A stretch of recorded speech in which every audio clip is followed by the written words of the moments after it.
మురుకులు ముందుగా బియ్యం పిండి మినపప్పుతో చేయబోతున్నాం. ఈ బియ్యం పిండి మినపప్పు ఈ విధంగా తయారు చేసుకోవాలండి. దీంట్లో మంచి పప్పులు కూడా వేసి మిషన్లో పిండి కొట్టించుకొని ఈ విధంగా తయారు చేసుకోవాలి. ఇలా తయారు చేసుకున్నటువంటి పిండిని మనం ముందుగా ఒక బౌల్లోకి తీసుకొని బౌల్లోకి నుంచి ఒక కప్పు జీలకర్ర, నువ్వులండి,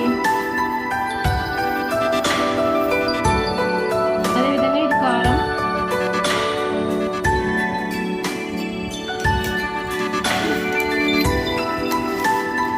రుచికి సరిపడ్డ వేసుకొని బాగా కలుపుకోవాలి.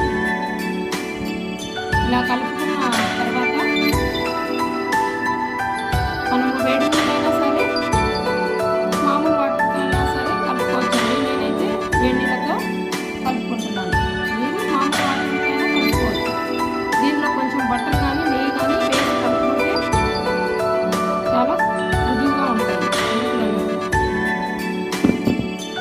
లేకపోతే నూనె కూడా వేయచ్చండి. ఏదైనా వేసి ఇలా బాగా కలుపుకున్న తర్వాత ఈ గోరువెచ్చని వాటర్ వేసి బాగా ముద్దగా కలుపుకోవాలి. ఇలా ముద్దగా వచ్చేటట్లు కొంచెం కొంచెం కలుపుకొని పక్కన పెట్టుకోవాలండి. చూడండి, ఇలా ముద్దగా కలుపుకోవాలి. చూస్తున్నారు కదా, ఇలా ఉండాలి. ముక్కలు కొట్టాలండి. దానిలో ఇలాంటి తెల్లపూస, రిబ్బన్, ఇవన్నీ ఉంటాయి. మనకి ఏది నచ్చినట్లయితే అది కొట్టండి. నేనైతే ఇప్పుడు తెల్లపూస తీసుకుంటానండి.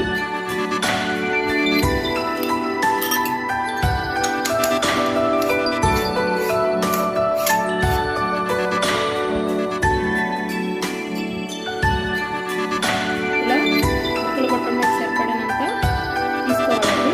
తీసుకొని ఇలా ముక్కలు కొట్టడానికి పెట్టుకొని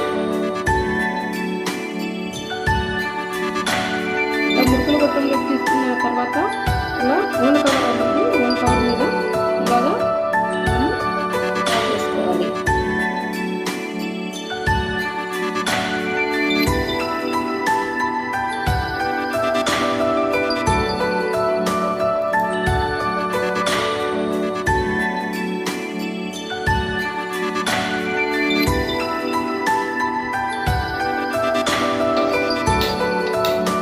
ముందుగా స్టవ్ వెలిగించుకొని ఓ పైన పెనం ఉంచుకొని ఈ శనగకాయ నూనండి.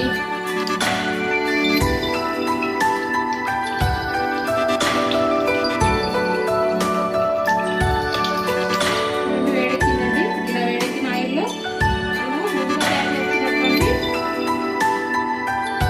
మురుకులు ఇలా వేసుకోవాలి.